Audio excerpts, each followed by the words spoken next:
আজকে আমার চতুর্থ মেয়ে বিদেশে ডাক্তারি পড়ছে আর সেখানে চাকরিও করছে। যার কপাল জোরে আজকে আমার বাড়িতে খুশি ভরে উঠেছে, আমার সেই পঞ্চম মেয়েকে 20 লাখ টাকায় মালকিনের কাছে বেচে দিয়েছিলাম। মালকিনের সেই টাকায় আমি আমার চতুর্থ মেয়েকে ডাক্তারি পড়তে বিদেশে পাঠিয়েছি। সেখানে ও একটা ছেলেকে পছন্দ করে নিয়েছে। কিন্তু আমি চাইতাম না যে ও বিদেশে বিয়ে করুক। আমি চাইতাম যে ও দেশে ফিরে আসুক আর আমি নিজে হাতে ওর বিয়ে দেই। কেননা আমি যে অপরাধ আমার পঞ্চম মেয়ের সাথে করেছিলাম তার জন্য আমি সবসময় লজ্জিত থাকতাম। কিন্তু মালকিন আমার সেই মেয়ের সাথে যে অপরাধ করেছিল সেটা কাউকে বলার মতো না। ঘটনাটা কিছুটা এরকম ছিল যে আমার 4টা মেয়ে ছিল, কিন্তু এইবার যখন আমার 5 নম্বর মেয়ের জন্ম নিল তখন আমি তাকে একটা নিঃসন্তান দম্পতিকে বেঁচে দিলাম আর নিজেরা অন্য একটা শহরে চলে এলাম। 20 বছর পরে আমার মনে পড়ল যে আমার মেয়ে যুবতী হয়ে গেছে। ও এখন দেখতে কেমন হয়েছে দেখার জন্য আমি ভিখারিনী সেজে মেয়ের সঙ্গে দেখা করতে সেই বাংলোতে পৌঁছে গেলাম, যেখানে মেয়েকে আমি 20 লাখ টাকায় বিক্রি করেছিলাম। যখন আমি সেই বাংলোর ভেতরে ঢুকলাম তখন সামনে বসা আমার মেয়েকে দেখে তো আমার মাথা ঘুরতে লাগলো, কেননা আমার মেয়ে মালিকের বউ হয়ে। আজকে অনেক বছর পরে আমি আমার মেয়ের সঙ্গে দেখা করতে সেই বাড়িতে এসেছি যেখানে আমি সারা জীবনের জন্য ওকে দিয়ে গেছিলাম। আমার তো মনে হয়েছিল যে এই বাংলোটা আজও আগের মতোই নিজের চাকচিক্য ধরে রেখেছে, কিন্তু আজকে তার এত খারাপ অবস্থা দেখে হৃদয়ে একটা আলাদা অনুভব হলো। সবার আগে আমার নিজের মেয়ের কথা মনে পড়ল, যার নাম আমি রাখতে পারিনি। ব্যাস ওকে মালকিনের হাতে দিয়ে চলে গেছিলাম। গেটের কাছে যখন পৌঁছালাম তখন এটা দেখে হতবাক হয়ে গেলাম যে গেটের বাইরে একটা বড় দেখে তালা লাগানো আছে। বাড়ির এতটা খারাপ অবস্থা তো আমি কখনো স্বপ্নেও ভাবতে পারিনি। তাই আমি কান্না করতে লাগলাম যে আমি কি আর কখনো আমার মেয়ের সঙ্গে দেখা করতে পারবো। আমি কান্না করে যাচ্ছিলাম, তখনই পাড়ার একজন লোক আমাকে দেখে আমার দিকে এগিয়ে এলো। সেই লোকটা আমাকে চিনতে পেরে গেছিল, তাই বলতে লাগলো, তুমি এত বছর পরে এখানে কোথা থেকে এলে? আমি তাকে এটা তো বলতে পারলাম না যে আমি আমার মেয়ের সঙ্গে দেখা করতে এসেছি। তাই আমি সেই লোকটাকে বললাম যে আমার মালকিনের কথা খুব মনে পড়ছিল, তাই আমি তার সঙ্গে দেখা করতে এসেছি। কিন্তু বাড়িতে তো একটা বড় তালা লাগানো, এরা কি এই বাড়ি ছেড়ে অন্য কোথাও বাড়ি বানিয়েছে? সেই লোকটা নাতে মাথা নেড়ে বলতে লাগলো, না না, তারা কোথাও যায়নি, আজও তারা এই বাড়িতেই থাকে। আমি তার কথা শুনে হতবাক হয়ে বললাম, আপনি এটা কি বলছেন? তাহলে এই বাড়িতে তালা লাগানো কেন? সেই লোকটা আমাকে বলল, এখান থেকে কাজ ছেড়ে চলে গিয়ে তুমি খুব ভালো করেছো, না হলে আজকে তাদের সাথে তুমিও এই জঘন্য অপরাধের সাথে জড়িয়ে যেতে। আমি বললাম, কিরকম অপরাধের কথা বলছো? সেই লোকটা নিজের কানে হাত লাগিয়ে নিল আর বলল, আমি নিজের মুখে বলতেও পারবো না, কেননা আমার বাড়িতেও মা বোন আছে। এইরকম কথা নিজের মুখ থেকে বের করতেও ভয় হয়। আমি পাড়ার লোকেদের সঙ্গে কথা বলেছি, তারা এই বাংলোর লোকেদের তাড়িয়ে ছাড়বে। পাড়ায় যদি এইরকম খারাপ ফ্যামিলি থাকে তাহলে আমাদের বাচ্চাদের মনেও খারাপ প্রভাব পড়বে। কেউ আমাদের এদের ব্যাপারে প্রশ্ন করলে লজ্জায় আমাদের মাথা নিচু হয়ে যায়। কিছুক্ষণের মধ্যেই পাড়ার সমস্ত লোক এখানে জমে যাবে আর এই বাড়ির সমস্ত লোকেদেরকে তাদের অপরাধের জন্য গ্রাম ছাড়া করে ছাড়বে। সেই লোকটা আর কেউ নয়, বরং আমার মালিকের কাকাতো ভাই। আমরা সবাই তাকে রবিন সাহেব বলে ডাকতাম। আমি রবিন সাহেবকে বললাম, আপনার তো সারা জীবন এখানেই কেটেছে, আপনি তো মালকিনকে চেনেন, তিনি কত সৎ মানুষ ছিলেন, তাহলে তাদের ব্যাপারে আপনি এসব কিভাবে বলছেন? এর আগে সে আমাকে কোনো জবাব দিত, তার আগেই আমাদের পিছনে কিছু লোকের কথা বলার আওয়াজ আসতে লাগলো। আমি পিছন ঘুরে দেখলাম আশেপাশের পাড়ার লোকেরা এসে জমা হচ্ছিল। তাদের হাবে ভাবে মনে হচ্ছিল যে আজকে অনেক বড় একটা সিদ্ধান্ত হতে যাচ্ছে। সবার মুখে একটাই কথা ছিল যে আজকে এই বাংলো থেকে সমস্ত অপরাধীদের সারা জীবনের জন্য তাড়িয়ে দিতেই হবে, না হলে আমাদের পাড়ায় এমন অভিশাপ লাগবে যে আমরা সবাই এই অপরাধের কারণে ডুবে যাব। সেই সময় আমার অবস্থা খুব খারাপ হয়ে যাচ্ছিল। আমার পুরো শরীর কাঁপছিল আর আমার চোখ থেকেও জল ঝরছিল। চোখের সামনে আমার সেই ছোট্ট মেয়েটার মুখ ভেসে উঠেছিল, যাকে আমি জন্মাবার সাথে সাথে মালকিনের কোলে দিয়ে দিয়েছিলাম। তাহলে কি আমিও ওকে অপরাধের গর্তে ফেলে দিয়েছি? আমাদের এলাকার মন্দিরের পুরোহিত সবার আগে এগিয়ে এসে বাড়ির দরজা ধাক্কাতে শুরু করে দিল আর চিৎকার করে বলল যে, বিধানবাবু, দরজাটা খুলুন, আপনার বিরুদ্ধে পাড়ার লোকেরা কিছু বলতে চায়। তাদের মধ্যে কিছু ভুল ধারণার উদয় হয়েছে, সেটা এসে দূর করে দিন, না হলে আপনারা এই বাড়ি ছেড়ে চলে যান। পিছন থেকে একটা লোক বলল, না না ঠাকুরমশাই, আমরা একে এভাবে বাংলো থেকে যেতে দেব না, বরং একে সেই অপরাধের শাস্তি দিয়ে একটা উদাহরণ প্রতিষ্ঠা করব। আর এই বাড়ির লোকেদের এই গ্রাম থেকে তাড়িয়ে দেব, যাতে আজকের পরে কেউই এই ধরনের অপরাধ করার চিন্তাও না করতে পারে। ঠাকুরমশাই বললেন যে, চুপ করো, আমাকে যখন তোমরা এখানে বিচার করার জন্য নিয়ে এসেছ তখন আমাকেই এই ব্যাপারটা দেখতে দাও। আমি মনে মনে প্রার্থনা করে যাচ্ছিলাম যে, হে ভগবান, এই বাড়িতে আমার বাচ্চা যেন সুস্থ থাকে। অনেকক্ষণ অবধি ঠাকুরমশাই দরজা ঠকঠকালো, কিন্তু ভেতর থেকে কেউই দরজা খোলার সাহস দেখালো না। কিছুক্ষণ পরে কিছু যুবক সামনের দিকে এগিয়ে এসে তারা ঠাকুরমশাইয়ের দিকে অনুমতি চাওয়ার চোখে তাকিয়ে রইল। এরপরে ঠাকুরমশাই মাথা নাড়িয়ে দিলে দুটো ছেলে দেওয়াল বেয়ে উপরে উঠে বাড়ির ভেতরে ঢুকে গেল, আর তারপরে বাড়ির সামনের একটা ছোট্ট দরজা খুলে দিল। ঠাকুরমশাই এগিয়ে গেল, তার পিছন পিছন আরও লোক ভেতরে ঢুকতে শুরু করলো, কিন্তু আমি সবাইকে ধাক্কা দিয়ে ভেতরের দিকে দৌড়ে গেলাম। দৌড়াতে দৌড়াতে যখন বারান্দায় এলাম তখন আমার নজর নিজের মেয়ের উপরে পড়ল। মেয়েকে দেখে আমি মাটিতে লুটিয়ে পড়লাম। আমার চোখ থেকে জল ঝরতে লাগলো, আর আমি চিৎকার করে বললাম, এত বড় পাপ, এত বড় অপরাধ কিভাবে করতে পারো? ততক্ষণে আরও কিছু লোকেরা ঘরের মধ্যে ঢুকে গেছিল, আর আমার মেয়ে দৌড়ে। আমি সেই সময় প্রেগনেন্ট ছিলাম। আমার আগেই 4টা মেয়ে হয়েছে। সন্তান জন্মের ক্লান্তির কারণে আমার অবস্থা খুব খারাপ হয়েছিল। তার উপরে বাড়িতে খাবার দাবারের অভাব ছিল, 2 বেলা পেট ভরে খাবার খাওয়ারও কপাল হতো না। আমি মা, তাই নিজের ভাগের খাবারও নিজের বাচ্চাদেরকে দিয়ে দিতাম যাতে ওদের পেট ভরে। এসবের কারণে আমার হাঁটাচলা করতেও অসুবিধা হতো, কিন্তু আমার শাশুড়ির তো কোনো চিন্তাই ছিল না। সে সব সময় আমাকে কথা শোনাতে থাকতো যে, যখন থেকে এই অপয়া মেয়েটা আমাদের সংসারে এসেছে তখন থেকেই আমাদের সংসারে অভাব শুরু হয়েছে। নিজের মতোই 4টা অপয়া মেয়ের জন্ম দিয়েছে, এতগুলো পেট আমার ছেলে কিভাবে ভরবে? শাশুড়ির মুখের এইসব কথা শুনে আমার হৃদয় কাঁপত, কিন্তু আমার শাশুড়ি এইটুকুতেই থামতো না। সে তারপরেও বলতে থাকতো যে, যদি এইবারও তুই মেয়ের জন্ম দিস তাহলে তোকে ডিভোর্স দিয়ে দেব, আর নিজের ছেলের অন্য মেয়ে দেখে বিয়ে দিয়ে দেব।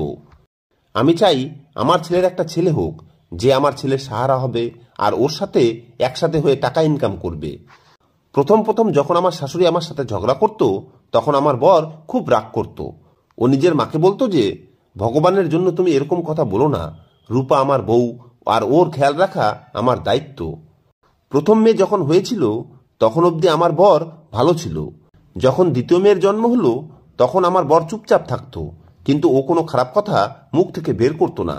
যখন তৃতীয় মেয়ের জন্মের সময় এলো তখন আমার বর উদাস চোখে আমার দিকে তাকিয়ে বলতো যে, কাশ এবার যদি ছেলে হয়ে যায় তাহলে মা আমাদেরকে বিরক্ত করবে না। ওর কথা শুনে আমার হৃদয় ঠান্ডা হয়ে গেছিল। কিন্তু যখন চতুর্থ মেয়ে জন্ম নিল তখন আমার বড় চিন্তায় পড়ে গেল।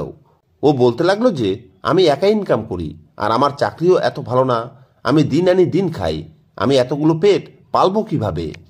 চতুর্থ মেয়ের জন্মের পরে তো আমার বর আমার অবস্থা কেমন সেটা অবধি জিজ্ঞেস করতো না। প্রথম প্রথম তো আমার বর আমাকে ভালোবাসত, কিন্তু বিয়ের পরে সময় যত কাটতে লাগলো আমার বর আমার থেকে দূর হতে লাগলো। আজকে আমার শরীর খুব খারাপ লাগছিল, তাই আমি নিজের বরের হাত ধরে কান্না করতে করতে বললাম, রতন, তুমি আমার সাথে এরকম করছো কেন? যেন আমাকে চেনোই না। আমি কি তোমার বউ না? আমি কি তোমার বাচ্চার মা না? আমার দায়িত্ব তোমার, আর তুমি আমার সাথে এরকম করছো কেন? আমার বর আমার দিকে অদ্ভুত নজরে তাকিয়ে বলতে লাগলো যে, হ্যাঁ, তুমি যবে থেকে এই বাড়িতে এসেছো আমার দায়িত্ব বাড়িয়েই যাচ্ছ। তুমি একবারও আমাকে ভালো খবর শোনাওনি। আমিও মানুষ, আর আমি বিরক্ত হয়ে গেছি। আমি আর এইসব সহ্য করতে পারছি না। ওর কথা শুনে তো আমার আত্মবিশ্বাস একদম ভেঙে গেল। তাই বললাম, কি সহ্য করতে পারছো না? বাচ্চাদের দায়িত্ব, এতে আমার কি অপরাধ? এটা তো ভগবান আমাদেরকে দিয়েছেন। তখন আমার বর বলতে লাগলো যে, ব্যাস ব্যাস, অনেক হয়েছে, ওঠো এখান থেকে, আমার মাথা খেও না। আজকে আমার বরের না তো আমার চিন্তা ছিল আর না তো বাচ্চাদের। ও নিজে তো বাইরে থেকে পেট ভরে খেয়ে আসতো, ওদিকে ওর মা ওর বিবাহিত বোনের বাড়িতে গিয়ে খেয়ে আসতো। এদিকে আমি আর আমার মেয়েরা খালি পেটে থেকে যেতাম। তাই আমি পাড়ার এক মহিলাকে বললাম যে, তোমার চোখে যদি এরকম কোনো বাড়ি থাকে যেখানে চাকরানির দরকার আছে তাহলে আমাকে বলো, আমার বাড়ির অবস্থা ভালো না। তখন আমার প্রতিবেশী মহিলাটি বলতে লাগলো যে, তুমি এই অবস্থায় কিভাবে কাজ করবে? তুমি তো প্রেগনেন্ট। আমি বললাম, আমি কাজ করে নেব, তুমি এটা নিয়ে চিন্তা করো না। আমার প্রতিবেশী মেয়েটা রাজি হলো, আর পরের সপ্তাহে সে সত্যিই আমার জন্য একটা কাজ খুঁজে দিল।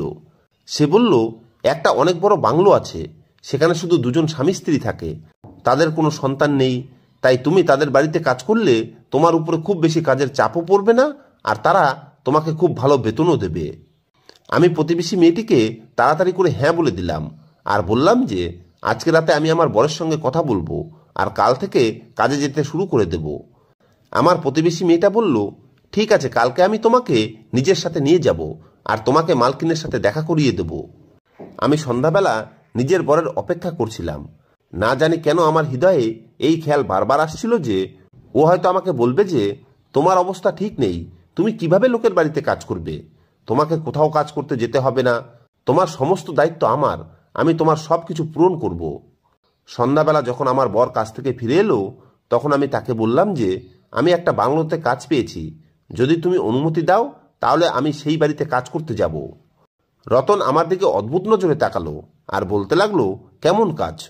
আমি বললাম, ঘরদোর ঝাড়ঝাঁটা দিয়ে পরিষ্কার করা, থালা বাসন ধোয়া, খাবার বানানো। রতন আমার কথা শুনে চমকে উঠে বলল, ভগবানের অশেষ কৃপা যে তুমি আজকে প্রথমবার আমাকে কোনো ভালো খবর শোনালে। যাও গিয়ে কাজ করো, যাতে আমার মাথার বোঝা কিছুটা কমে। আমার এই জিনিসটা নিয়ে খুশি হচ্ছিল যে আমি অনুমতি পেয়ে গেছি, কিন্তু আমার ভেতরে স্বামীকে নিয়ে যে মান ছিল সেটা ভেঙে চুরমার হয়ে গেছিল। স্বামীর কাছে যদি একটা মেয়ের মান ভেঙে যায় তাহলে একটা মেয়েও ভেঙে যায়, বাইরে শুধু একটা জীবিত খোলস থেকে যায়। পরের দিন আমাকে প্রতিবেশী মেয়েটি মালকিনের বাড়িতে নিয়ে গেল। মালকিন যখন আমার অবস্থা দেখলো তখন বলতে লাগলো, রূপা, তুমি বাড়ির কাজ কিভাবে করবে, তুমি তো নিজেই প্রেগনেন্ট। আমি বললাম যে মালকিন, আপনি একদমই চিন্তা করবেন না, এবার কোথায় আর আমার প্রথম বাচ্চা হচ্ছে যে আমি দুর্বল হয়ে বিছানায় পড়ে থাকব। আমি পঞ্চমবার প্রেগনেন্ট হয়েছি, আর যেখানে নিজের বাড়ির এত কাজ করতে পারি এরকম এখানেও করে নেব। এতে আমার মেয়েদের অনেক সাহায্য হবে, তারা দুবেলা খাবার খেতে পারবে। মালকিন বললেন, ঠিক আছে, আমি তোমাকে কাজে রেখে দিচ্ছি। আমার মালকিন খুব ভালো মহিলা, তার মেজাজ খুব ভালো, তিনি খুব ভালোবেসে আমার সাথে কথা বলতেন। আমি প্রেগনেন্ট হওয়ার কারণে তিনি আমার খেয়াল রাখতেন, বাড়িতে যে ফল থাকতো তিনি আমাকে জোর করে খাইয়ে দিতেন। একদিন আমি মালকিনের পায়ে মালিশ করছিলাম, তখন তিনি বলতে লাগলেন যে তোমার বর তো তোমার উপরে খুব খুশি, তুমি তাকে এতগুলো সন্তান যেহেতু দিয়েছ। মালকিনের কথা শুনে আমার চোখে জল এসে গেল। আমি বললাম, আমার বর আমার বাবার বন্ধুর ছেলে, ও আমাকে ভালোবেসে বিয়ে করেছিল, কিন্তু যখন থেকে আমার চতুর্থ মেয়ে জন্ম নিয়েছে তখন থেকেই ও আমার দিক থেকে মুখ ফিরিয়ে নিয়েছে। ও এখন আর আমাকে পছন্দ করে না। এবার আমার যে বাচ্চা হতে চলেছে, রতন সেটা নিয়ে আগেই আমাকে ধমকি দিয়ে রেখেছে। ও তো এখন আমাকে চোখ গরমও দেখাতে শুরু করে দিয়েছে। আমি আমার এই সন্তানকে নিয়ে খুব টেনশনে আছি। আমার তো আগে থেকেই 4টা মেয়ে আছে যারা কখনো পেট ভরে খাবার খেতে পায় না। আমার সন্তানেরা খিদার কারণে খুব দুর্বল, না জানি ওই মেয়েদের পেট আমি কিভাবে সামলাবো। এ কথা শুনে মালকিন উদাস হয়ে বলতে লাগলো, হে ভগবান, তোমার লীলা তুমিই জানো। তোমার কৃপা কারো উপরে একদমই পড়ে না, আবার কারো উপরে পড়তেই থাকে। কাউকে এত সন্তান দাও যে সে সামলাতে পারে না, আর কেউ সন্তানের জন্য হাপিত্তেশ করতে থাকে। রূপা, তুমি জানো কি যে আমার বিয়ে 7 বছর হয়ে গেছে, কিন্তু এখন অবধি আমার কোনো সন্তান হয়নি। আমার শাশুড়ি নিজের নাতিকে কোলে নিয়ে খাওয়ানোর স্বপ্ন নিয়েই এই দুনিয়া ছেড়ে চলে গেছেন, কিন্তু এখনও আমার কোনো সন্তান হয়নি। আমি অনেক ভালো ভালো ডাক্তারকে দিয়ে নিজের চিকিৎসা করিয়েছি, আমার বড় নিজের সমস্ত টেস্ট করিয়েছে, আমাদের সব কিছুই ঠিক আছে, কিন্তু সন্তান কোনো মতেই হচ্ছে না। আমার খুব মন চায় যে আমি অন্য কারো সন্তানকে কোলে নেই, কিন্তু আমার বর কোনো মতেই রাজি হচ্ছে না। আমি ওকে অনেকবার বলেছি যে আমরা কোনো অনাথ আশ্রম থেকে বাচ্চা নিয়ে নেই, কিন্তু আমার বর কোনো মতেই মানতে চায় না। এখন তুমিই বলো আমি কি করব। মালকিনের গলায় এত কষ্ট ছিল যে আমার মন হু হু করে কেঁদে উঠল। আমি মালকিনকে সান্ত্বনা দিয়ে বললাম যে ভগবান আমাদের দুজনের সাথেই ন্যায় বিচার করেননি, আপনি আর এ নিয়ে কষ্ট পাবেন না। পরের দিন আমি বাংলোতে কাজ করতে এলে মালকিন আমাকে দেখে চিৎকার করে উঠলেন। তিনি বলতে লাগলেন, কি হয়েছে তোমার সাথে? এইসব কে করেছে তোমার সাথে? তোমার মুখে এত কালশিটে কেন? আমি কান্না করতে করতে বললাম, কালকে আমার বর আমার উপরে হাত উঠিয়েছে, ও এই বাচ্চাকে দুনিয়াতে আনতে চাইছে না। আমার শাশুড়ি আমার বরকে আমার বিরুদ্ধে উস্কেছে, তাই ও আমার উপরে রাগ দেখাতে শুরু করেছে।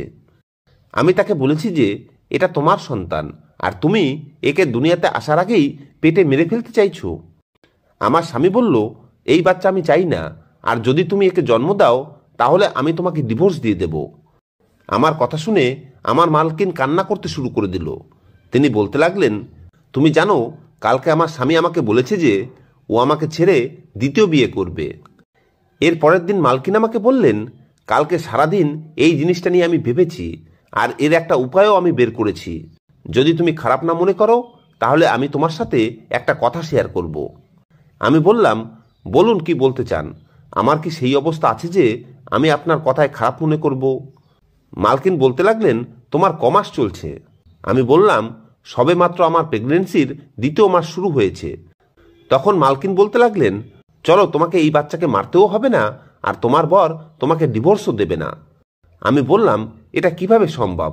তখন মালকিন বললেন, তুমি নিজের বাড়িতে এই জিনিসটা প্রচার করে দাও যে তুমি বাচ্চা নষ্ট করে দিয়েছ, আর এদিকে আমি নিজের বরকে মিথ্যা বলবো যে আমি প্রেগনেন্ট হয়ে গেছি।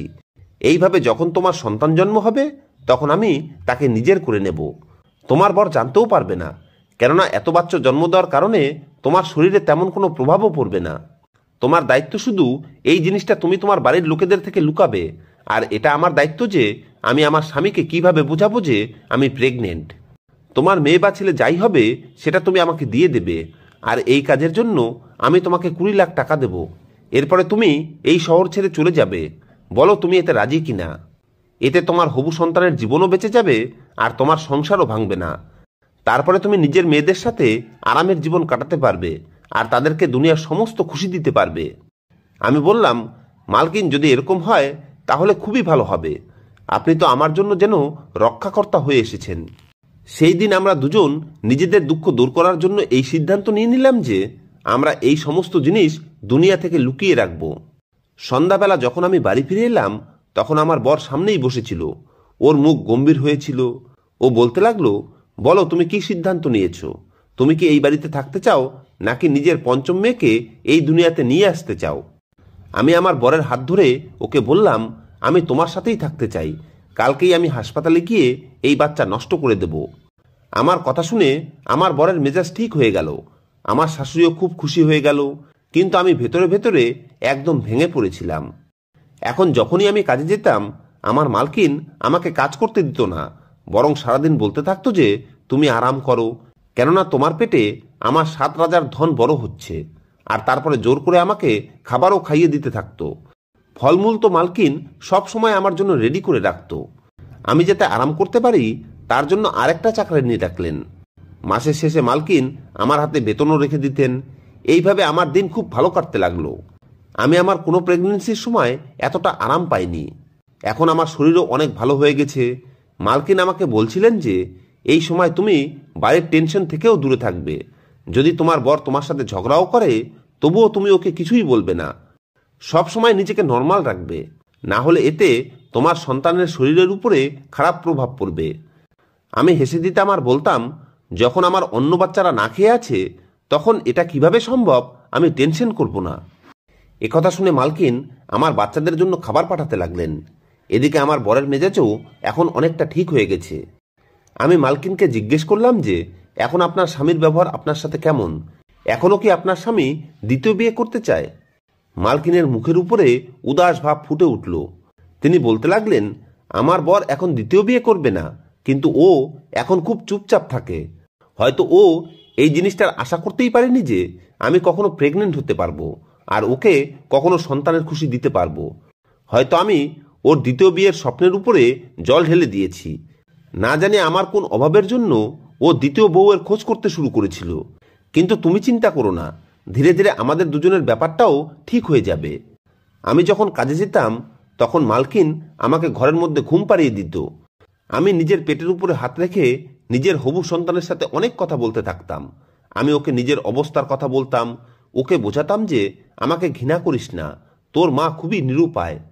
যখন তুই জন্ম নিবি আমাকে তোকে মালকিনের হাতে তুলে দিতে হবে।